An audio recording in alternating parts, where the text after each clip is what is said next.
Rich man decides to marry his humble nanny to avoid a scandal, but she changes it. Look at what happened. Subscribe so you don't miss our exciting stories. James Crawford stood at the window of his Manhattan penthouse, watching the city lights flicker like stars beneath him. The headline on his phone screen glared back at him. Tech mogul's secret child, Crawford Industries CEO faces paternity scandal. His hands trembled as he scrolled through the article, each word hammering another nail into the coffin of his carefully constructed public image. Behind him, Sofia Martinez continued tidying his daughter Emma's toys, unaware that she had become the center of his desperate solution.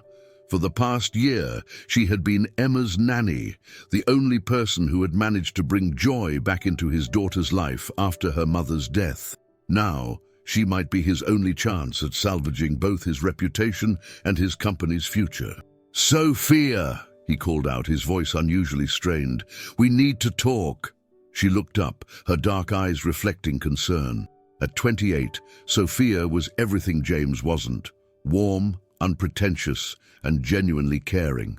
Her simple dress and practical shoes stood in stark contrast to the luxury surrounding her.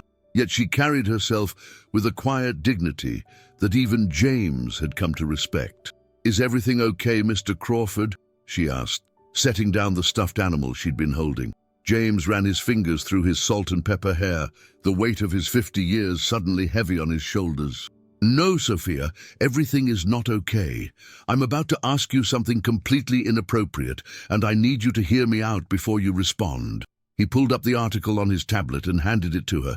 Sofia's eyes widened as she read, her expression shifting from confusion to shock. The article detailed allegations from a former employee claiming to have proof that James had fathered her child and abandoned them both. The story was completely false, but the timing couldn't have been worse. Crawford Industries was on the verge of its biggest merger yet, and any hint of scandal could send investors running. "This is ridiculous," Sofia said, handing the tablet back. "Anyone who knows you would never believe this. You're the most devoted father I've ever seen." James laughed bitterly. "Unfortunately, the board doesn't care about what's true. They care about public perception and stock prices. I have 48 hours to handle this situation before they call an emergency meeting to discuss my leadership." Sofia stood quietly, waiting for him to continue. James turned to face her fully, his expression grave. "Marry me." The words hung in the air between them like smoke. Sofia's face went blank with shock. "I'm sorry, what?" "Marry me," James repeated, his voice firmer now. "Think about it. If I announce my engagement to Emma's beloved nanny, someone who's been part of our household for over a year, it would completely discredit these allegations. The public loves a romance, especially one involving a widower and the woman who helped raise his child." Sofia took a step back, her hand gripping the back of a chair. "Mr. Crawford, you can't be serious." "Ooh, this is insane." "I'm completely serious," he said, moving closer. "It would be a business arrangement, nothing more. I'll make it worth your while. $5 million for 1 year of marriage. After that, we can quietly divorce, and you'll never have to work another day in your life." Sofia's face flushed with anger. "Do you really think I'm that kind of person? That I would sell myself for any amount of money?" "This isn't about selling yourself," James argued, desperation creeping into his voice. "This is about helping me protect everything I've built, including Emma's future. You care about her, don't you?" "That's not fair," Sofia whispered, tears welling in her eyes. "You know I love Emma like she was my own." "Then help me protect her," James pressed. "If this scandal breaks, it won't just affect me.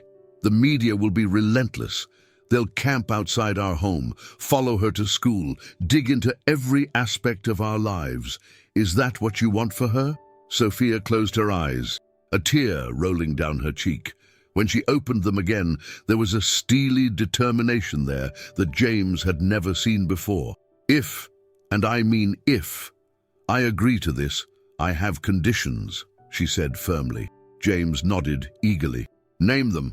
"First, Emma can never know this isn't real. If we do this, we commit to making it look completely genuine." "Agreed." Second, I keep my job as her nanny. I won't be relegated to some trophy wife role while someone else raises her. Of course. Third, Sofia's voice hardened. You will never ever try to control me. I won't be your puppet or your employee.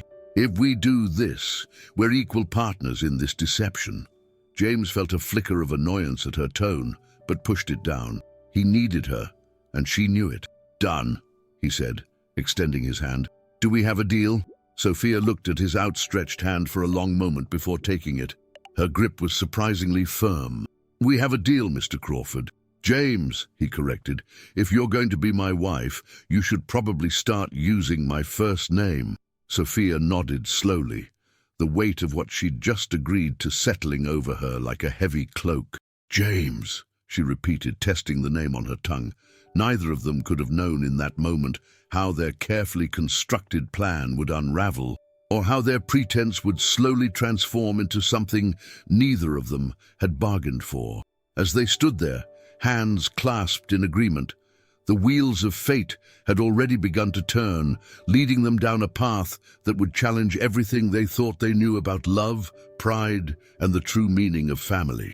The news of James Crawford's engagement to his daughter's nanny exploded across social media and news outlets exactly as he had predicted. Headlines ranged from saccharine sweet, tech mogul finds love with family nanny, to barely concealed skepticism. Crawford's convenient romance, perfect timing, or calculated move. But as the paternity scandal faded into the background, replaced by pictures of James, Sofia, and Emma looking like the perfect family, a different kind of tension began to build within the walls of their penthouse. You need to at least try it on, James insisted, watching Sofia eye the designer dress laid out on her bed with obvious distaste. The wedding was 2 weeks away, and every detail was being scrutinized by the media. The photographer from Vogue will be here in an hour. Sofia ran her fingers over the beaded fabric, its price tag probably equivalent to what she used to make in 6 months. It's beautiful, she admitted, but it's not me. I feel like I'm playing dress-up in someone else's life. That's exactly what we're doing, James replied, his patience wearing thin. Playing a part. And right now, you need to look like the kind of woman who belongs on my arm at charity galas and board meetings. Sofia's spine stiffened. The kind of woman who belongs on your arm? She repeated, her voice dangerously quiet. You mean someone who looks expensive enough to be worthy of the great James Crawford? That's not what I meant. Yes, it is, Sofia cut him off. You think throwing money at something makes it better, more valuable. But you know what? The Sofia who wore sensible shoes and simple dresses was good enough to raise your daughter, to love her, to be there for her every single day. Why isn't she good enough to be seen with you in public? James opened his mouth to respond, but was interrupted by a small voice from the doorway. Daddy? Sofia? Why are you fighting? They both turned to see Emma standing there, her 7-year-old face creased with worry. Sofia immediately moved to her, kneeling down to be at eye level. We're not fighting, sweetie, she said softly, smoothing Emma's auburn hair. Your daddy and I were just having a discussion about my dress for the wedding.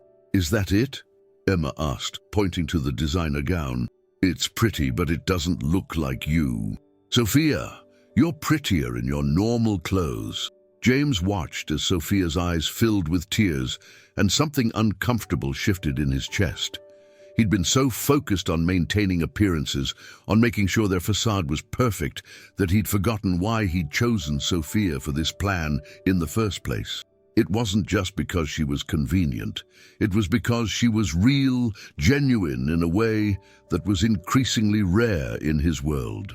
The photo shoot that afternoon was a disaster. Despite the designer dress and professional styling, Sofia looked stiff and uncomfortable in every shot. The photographer, a famous fashion photographer who typically shot supermodels, grew increasingly frustrated. She's not working with me, the photographer complained to James during a break. There's no chemistry, no spark.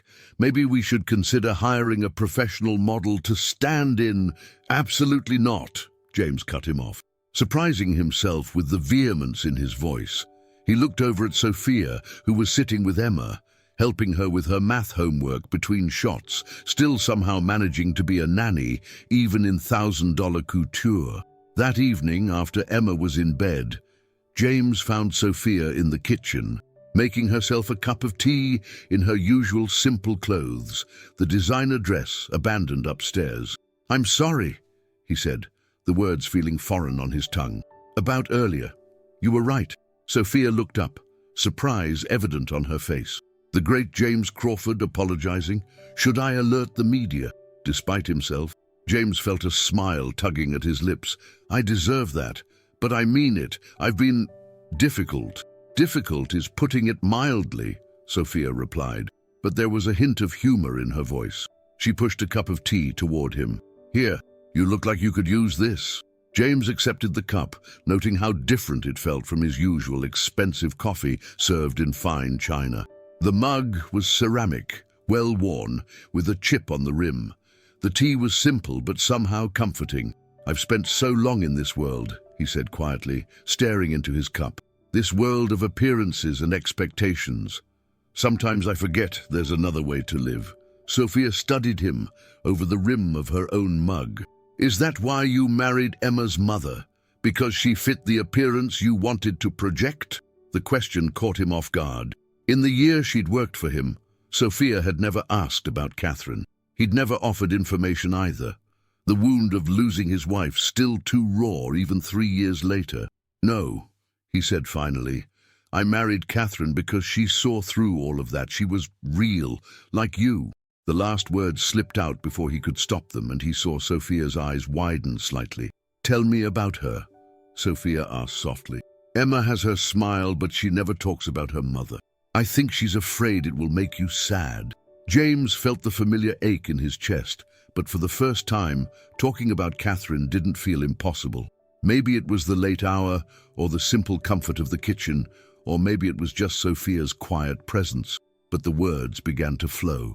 He told her about meeting Catherine at a charity event, how she'd spilled red wine on his white shirt and then laughed instead of apologizing, how she'd refused to be impressed by his wealth or status, challenging him to be better, to do better, how she'd made him want to be worthy of her love. "She sounds wonderful," Sofia said, when he finally fell silent. "Emma deserves to know these stories about her mother." "I know," James admitted. "I've been a coward. It was easier to bury myself in work than to face the pain of losing her." "It's never too late to change," Sofia said gently. "Emma needs her father, not the CEO of Crawford Industries, but her dad." James looked at her then, really looked at her. In her simple clothes, with her hair pulled back in a messy bun, Sofia radiated a quiet strength that all his wealth couldn't buy. She wasn't afraid to challenge him, to push him to be better just like Catherine had.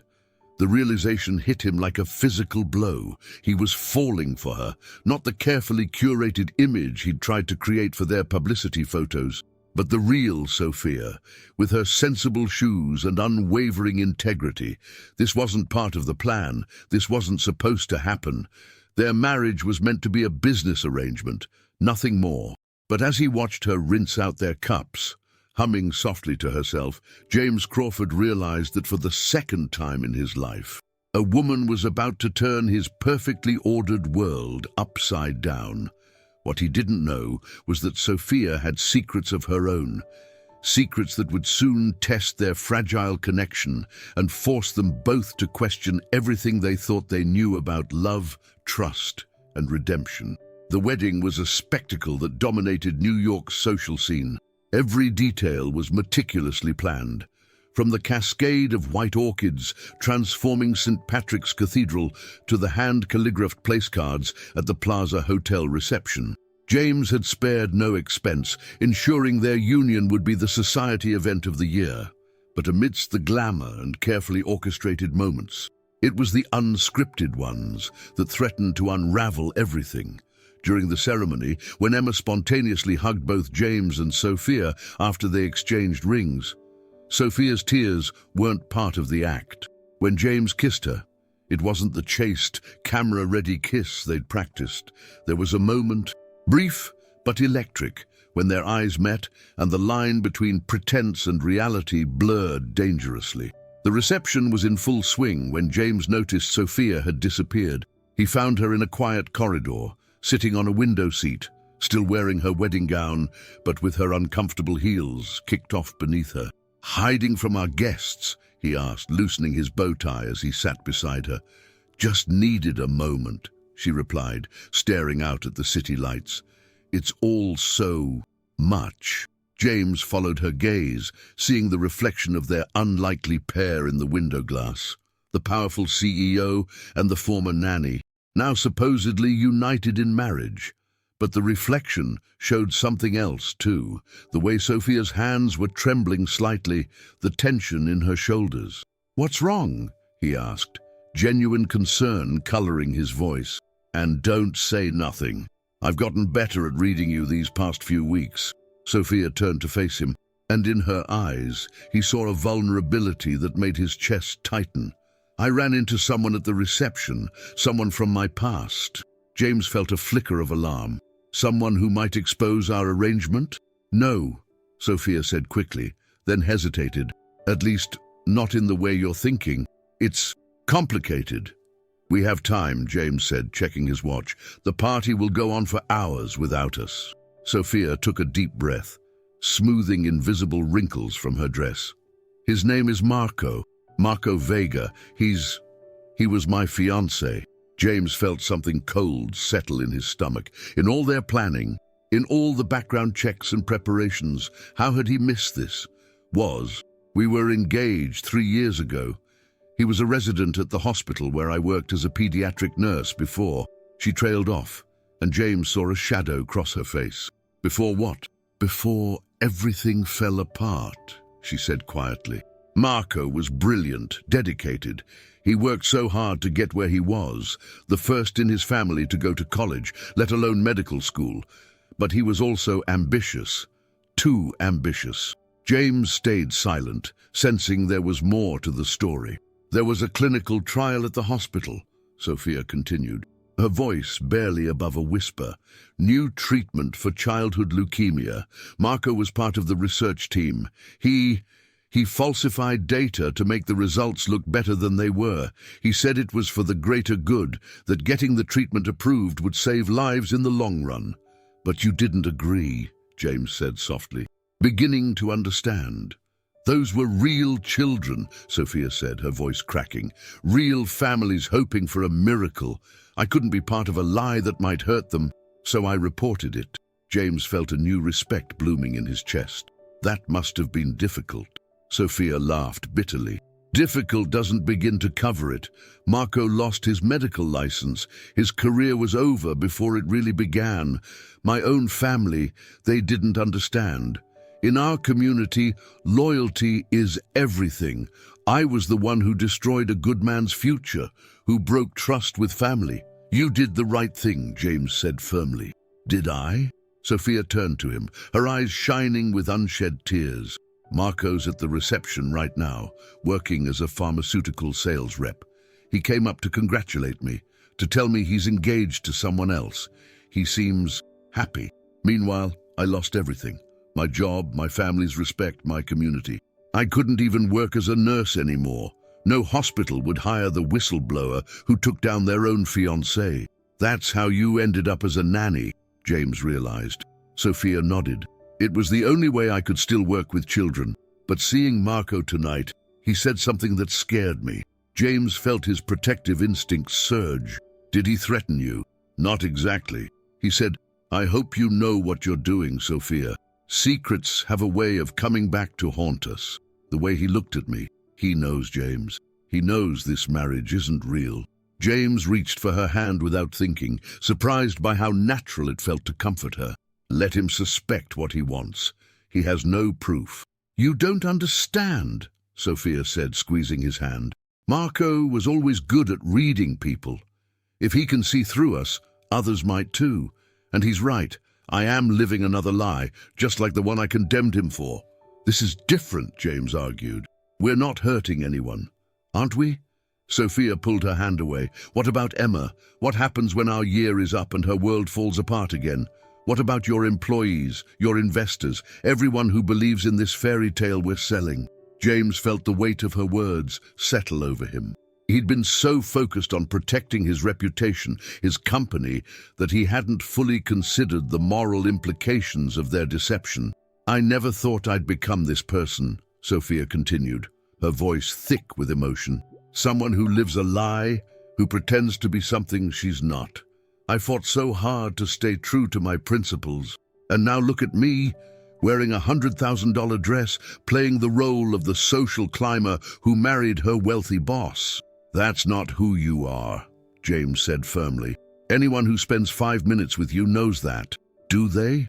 Or do they see what they expect to see?" Sofia stood up, pacing the corridor. "The staff at the penthouse whisper behind my back.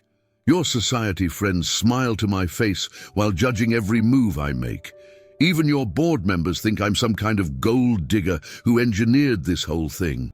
"I don't care what they think," James said, standing to join her. "But you do care, James. That's why we're here, isn't it? Because appearances matter more than truth in your world." The words stung, because they were true. James had spent his entire career building an image, maintaining a facade of perfection. But watching Sofia struggle with the weight of their deception made him question everything. "What if—" he started, then stopped, hardly believing what he was about to suggest. "What if we told the truth?" Sofia froze. "What?" "Not about our arrangement," he clarified quickly, "but about who you really are. No more trying to turn you into someone else. No more designer dresses if you don't want them. Just you, the real Sofia, who loves Emma and isn't afraid to stand up for what's right." "Your board would hate it," Sofia said, but there was a glimmer of hope in her eyes. "Let them," James replied, surprising himself with how much he meant it. "Maybe it's time for Crawford Industries to have a different kind of leader's wife. Someone who brings genuine compassion to our charitable initiatives instead of just writing checks. Someone who makes me want to be better." Sofia studied his face, searching for any sign of insincerity. "You really mean that, don't you?" "I do," James said, the words carrying an echo of their earlier vows. But this time, they felt real. "I'm tired of pretending too, Sofia. Not about our marriage. We still need to maintain that illusion. But about everything else. Seeing you tonight, hearing your story, it reminded me of what Catherine always said about authenticity being the only true luxury." Sofia's expression softened at the mention of his late wife. "She sounds like she was very wise." "She was," James agreed, "and she would have liked you, not the version we've been trying to create, but the real you, the one who risks everything to do what's right." Before Sofia could respond, they heard Emma's voice calling from down the corridor. "Daddy!" "Sofia, where are you? It's time for the first dance." They looked at each other, a moment of understanding passing between them. Whatever complications lay ahead, whatever secrets threatened to surface, they were in this together now. "Ready to face the music?" James asked, offering his arm. Sofia slipped her feet back into her heels and took his arm. "As long as we do it our way from now on." As they walked back to the reception, neither of them noticed Marco Vega watching from the shadows, his expression unreadable as he typed something on his phone. The text message he sent would set in motion events that would test not only their fake marriage, but also the real feelings beginning to grow between them. 3 months into their marriage, James and Sofia had settled into an unexpected rhythm. The pretense they'd created was slowly becoming their reality, though neither dared acknowledge it. Their mornings started with family breakfasts, Sofia helping Emma with her homework while James read the financial news. Their evenings often ended with quiet conversations in the kitchen, sharing tea and pieces of their lives they'd never meant to reveal. But their careful balance was about to be shattered. The first sign of trouble came in the form of an email. James was in his office at Crawford Industries when his assistant rushed in, face pale. "Sir, you need to see this," she said, handing him her tablet. The email had been sent to every board member and major shareholder. Its subject line made James's blood run cold. The truth about Sofia Martinez Crawford. Inside was a detailed account of the hospital incident, but the story had been twisted, portraying Sofia not as a whistleblower, but as a vindictive ex-fiancé who had fabricated evidence to destroy Marco's career. Attached were old emails between Sofia and Marco, carefully selected and edited to paint her in the worst possible light. James's first instinct was to protect Sofia, to bury this before she had to face it. But as he reached for his phone to call his PR team, he remembered their conversation at the wedding about doing things differently, about being authentic. He called Sofia instead. "Can you come to my office?" he asked when she answered. "There's something we need to discuss." An hour later, Sofia sat across from him, reading the email with trembling hands. "This isn't true," she whispered. "These emails, they're real, but they've been edited. Everything I wrote about wanting to protect the children, about the ethical implications, it's all been removed." "I believe you," James said firmly, "but the board is already asking questions. They're concerned about the company's reputation." Sofia looked up, her eyes filled with a familiar determination. "Then we fight back with the truth. I have copies of all the original emails, the official investigation reports, everything. I kept it all, just in case." "Are you sure?" James asked. "James, going public with this means reopening old wounds, facing Marco again." "I've spent 3 years running from this story," Sofia said. "Maybe it's time to own it." Before they could discuss it further, James's assistant burst in again. "Mr. Crawford, there's a situation in the lobby. Mr. Vega is here, demanding to speak with Sofia. He's talking to reporters." James rose immediately, but Sofia put a hand on his arm. "Let me handle this," she said. "It's time." They took the elevator down together, James watching Sofia's reflection in the polished doors. She stood straight, chin high, looking more like a warrior than the gentle Nanny he'd first met. The lobby was chaos. Marco stood in the center, surrounded by reporters, his handsome face twisted with an ugly sneer as he spoke. "I just want the truth to come out," he was saying. "The public deserves to know what kind of person Sofia Martinez really is, how she betrayed not only me, but her entire community. Is that what you tell yourself to sleep at night, Marco?" Sofia's voice cut through the noise like a blade. The reporters turned, cameras flashing as she walked forward, James at her side.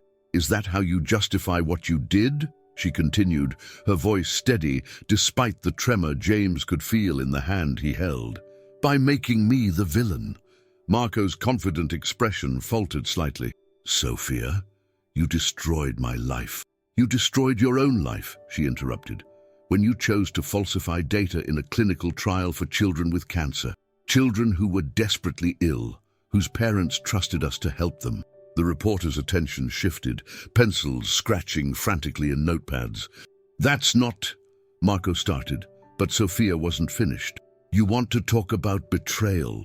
Her voice rose slightly. "Let's talk about how you betrayed every principle of medical ethics. How you were willing to risk children's lives to advance your career. How when I found out and confronted you, you tried to convince me it was for the greater good." "Ms. Martinez," one of the reporters called out, "are you saying you were the whistleblower in the St. Mary's Hospital clinical trial scandal?" Sofia took a deep breath, squeezing James's hand.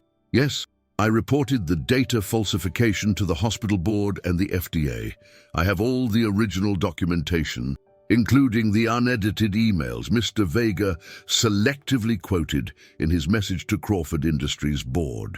"You're lying," Marco spat, but his face had gone pale. "Am I?" Sofia reached into her bag and pulled out a thick folder. "These are copies of everything.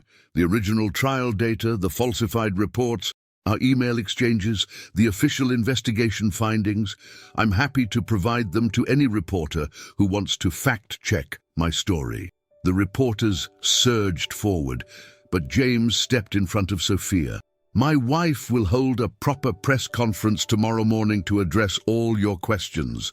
For now, I suggest you do some research into the St. Mary's Hospital trial of 2020. I think you'll find it illuminating." As security began clearing the lobby, Marco made one last desperate attempt. "Sofia," he called out, "think about what you're doing. Think about your family, your community. My family." Sofia turned back to him, and James saw tears in her eyes despite her strong voice.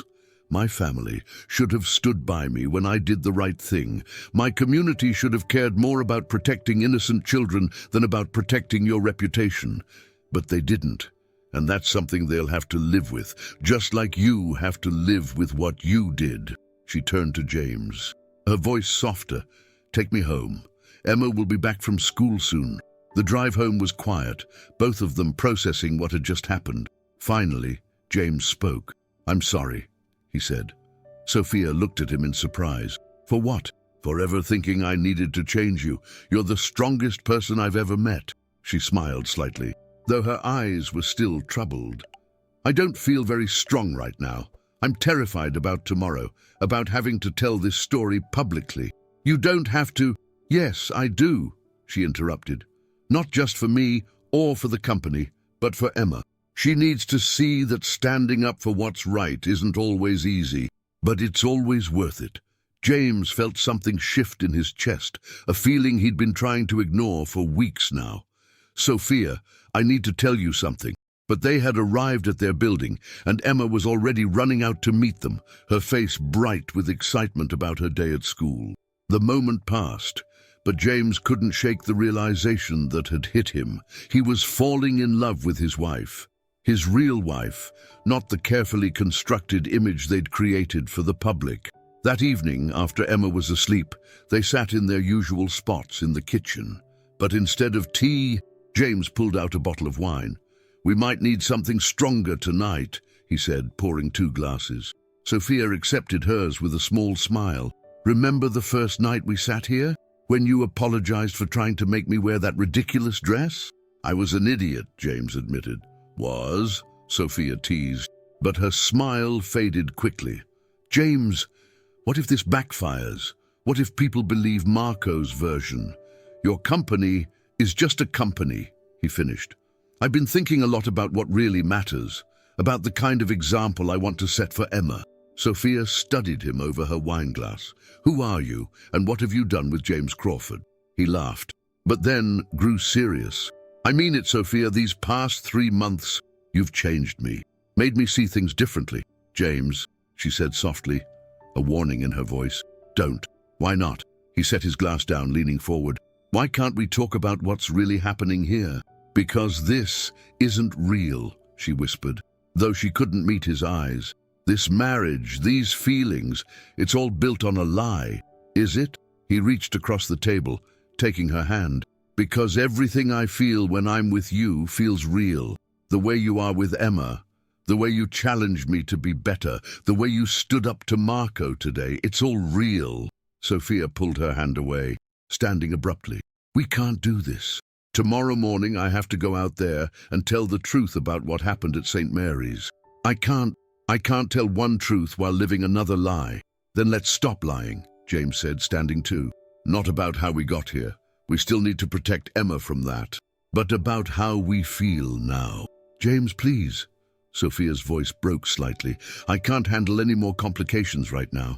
He wanted to push further, to make her see that what was growing between them was worth exploring, but he respected her too much to pressure her. "Okay," he said softly, "but this conversation isn't over." Sofia nodded, wiping a stray tear from her cheek. "I should get some sleep. Tomorrow's going to be a long day."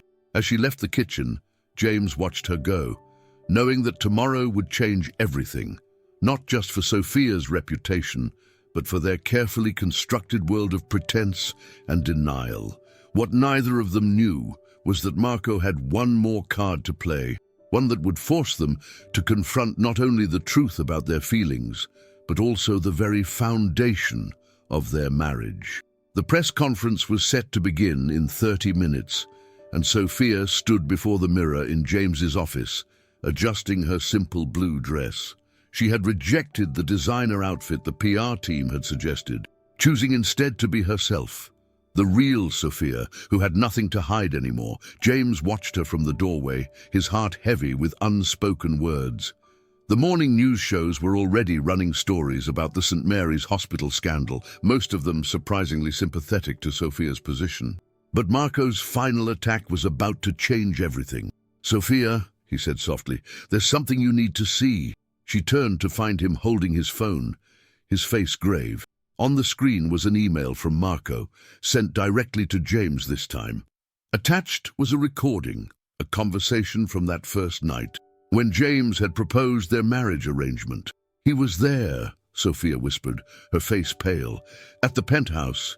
He must have followed me that day." "I'm so sorry," James said, moving toward her. "I should have been more careful. We should have—" "Stop!" Sofia held up her hand. "Just stop.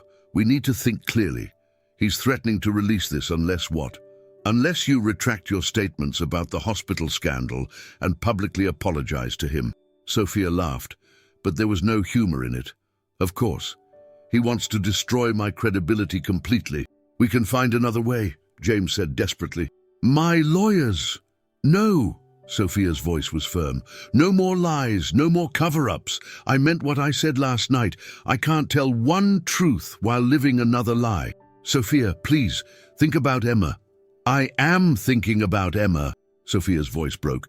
"I'm thinking about what we're teaching her, that it's okay to lie if the reasons are good enough, that the truth only matters when it's convenient." James felt his world tilting on its axis. "What are you saying?" "I'm saying we tell the truth, all of it, at the press conference." "Sofia, let me finish." She stepped closer to him, and he could see tears in her eyes. "These past 3 months, they've been real, James. Not the marriage, not at first, but everything else. The way we've grown together, the family we've become with Emma. That's why we have to do this right." Before James could respond, there was a knock at the door. His assistant's voice was apologetic, but urgent. "Mr. Crawford, the press is waiting." Sofia straightened her shoulders, wiping her eyes. "It's time." The press conference room was packed, cameras flashing as Sofia took her place at the podium. James stood slightly behind her, his heart pounding. "3 years ago," Sofia began, her voice clear and strong, "I made a choice to tell the truth, no matter the cost. Today, I'm making that same choice." She told the story of the hospital scandal first, laying out the facts with unwavering conviction. Then, just as the reporters were settling into their seats, she took a deep breath. "But that's not the only truth that needs to be told today." James stepped forward, touching her arm. "Sofia, you don't have to—" She turned to him, and in her eyes he saw not resignation but love. Pure, honest love. "Yes, I do," she said softly, before turning back to the microphones. "James Crawford and I married under false pretenses. It was arranged to counter a scandal that threatened his company. But something unexpected happened. We fell in love, real love, built on respect, understanding, and truth." The room erupted in chaos, but Sofia's voice cut through it all. "I'm standing here today not as the society wife James thought he needed, or the vindictive person Marco tried to paint me as, but as myself. A woman who believes that the truth, no matter how difficult, is always the right choice." James couldn't stay silent any longer. He stepped up to the podium, taking Sofia's hand. "My wife," he said, emphasizing the word, "is the bravest person I know. She's taught me that real strength isn't in maintaining appearances or controlling narratives. It's in being honest, even when it costs you everything." Hours later, after the media storm had temporarily calmed, they sat in their kitchen, Emma asleep upstairs. The world now knew their secret, but somehow they felt lighter. "What happens now?" Sofia asked softly. James reached across the table, taking her hand. "Now we do what we should have done from the start. We build something real, if that's what you want." Sofia's answer was to lean across the table and kiss him. Their first truly honest kiss, with no cameras, no pretense, just love. "That's what I want," she whispered against his lips. "That's what I've wanted for months." And in that moment, both of them knew that sometimes the greatest love stories don't start with love at first sight, but with the courage to finally see the truth that was there all along. What would you do in Sofia's position? Would you have chosen truth over security, even knowing it could cost you everything? Love to hear your thoughts in the comments below. Do you think James truly changed, or was he just trying to protect his image again? Share your opinion. What made you trust or doubt his transformation? If this story touched your heart, make sure to hit that like button and subscribe. We share new stories of love, redemption and courage every week.